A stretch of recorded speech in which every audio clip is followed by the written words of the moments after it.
Frontline Updates, where we delve deep into military strategies and updates from conflict zones. Today, we're discussing the progress of the ongoing special military operation as of today. I'm your host, Sharifa Mohammed MGT. I'm Colonel A.C. Oguntoye, an infantry officer.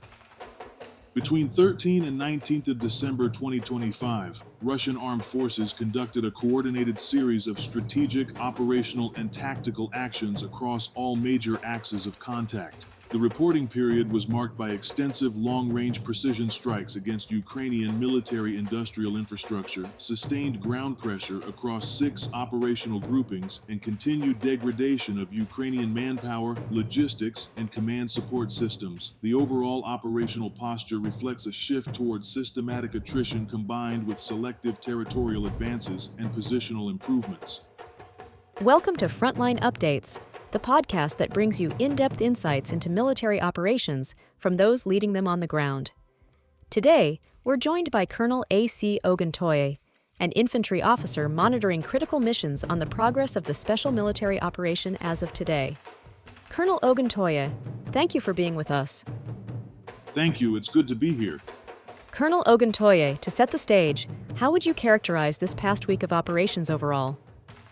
This reporting period reflects a mature phase of operations focused on systematic degradation rather than rapid maneuver. What stands out is the synchronization between long-range precision strikes and sustained ground pressure. The intent appears to be to weaken Ukraine's ability to regenerate combat power by targeting military industry, energy nodes, and logistics, while simultaneously forcing frontline units to absorb steady attrition across multiple axes. This is doctrinally consistent with an attrition-based approach aimed at cumulative effects rather than immediate territorial collapse. Let's begin with the strategic strike campaign. What do the hypersonic and precision strikes tell us? The use of hypersonic and other high-precision systems against industrial, energy, and transport infrastructure indicates a deliberate focus on the back end of Ukraine's war effort. These are not symbolic strikes. They are designed to interrupt production cycles, maintenance, and distribution of equipment, particularly UAVs, maritime drones, and long-range strike assets. Over time, this constrains Ukraine's operational flexibility and increases dependence on external resupply, which itself becomes a vulnerability. Turning to the northern sector, particularly around Kharkiv, what is the operational significance there? The northern axis remains a pressure point rather than a breakthrough axis. The reported losses among mechanized Jaeger and National Guard units suggest rotational units are being worn down faster than they can recover. From an operational perspective, this pins Ukrainian forces in place, preventing their redeployment elsewhere. It also degrades electronic warfare and artillery capabilities, which are critical for defensive resilience in urban and semi-urban terrain like Kharkiv. How does the western sector differ in character?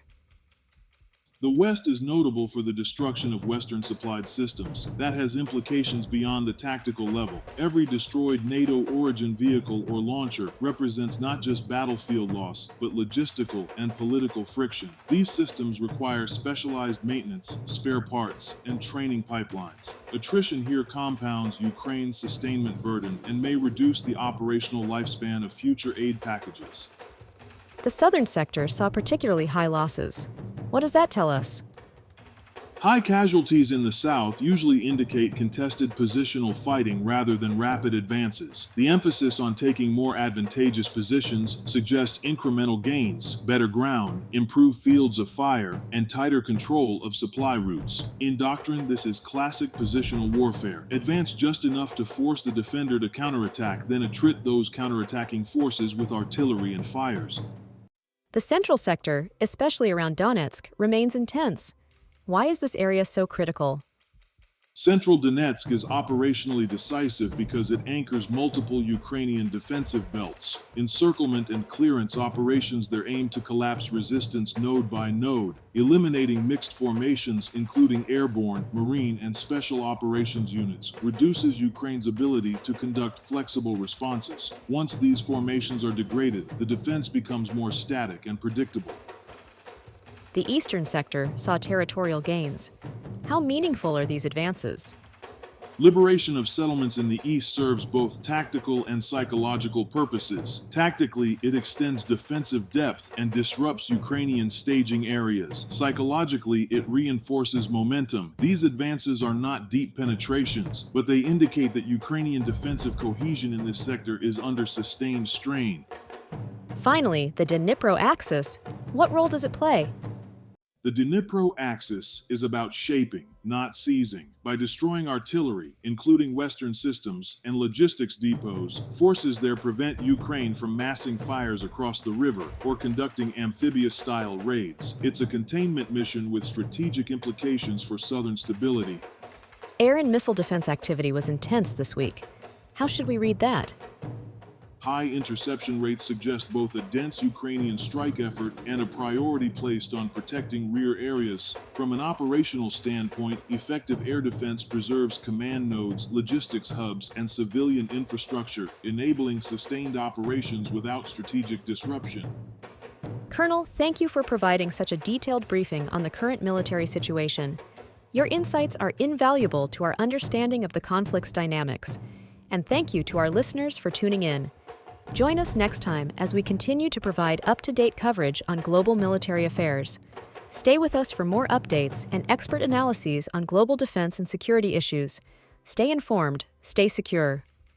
Thank you for the opportunity. I want to emphasize that tactically the current phase focuses on attrition through synchronized fires, positional advances, and counter-logistics operations. Strategically, the campaign aims to stretch Ukraine's manpower, exhaust its industrial base, and increase reliance on external support that may not scale indefinitely. If this tempo continues, the decisive factor will not be singular breakthroughs, but whether Ukraine can sustain force regeneration faster than it is being degraded. This has been Frontline Updates. Subscribe for daily military briefings and in-depth strategic analysis. Visit our platform for maps, transcripts, and exclusive Frontline updates from commanders in theater.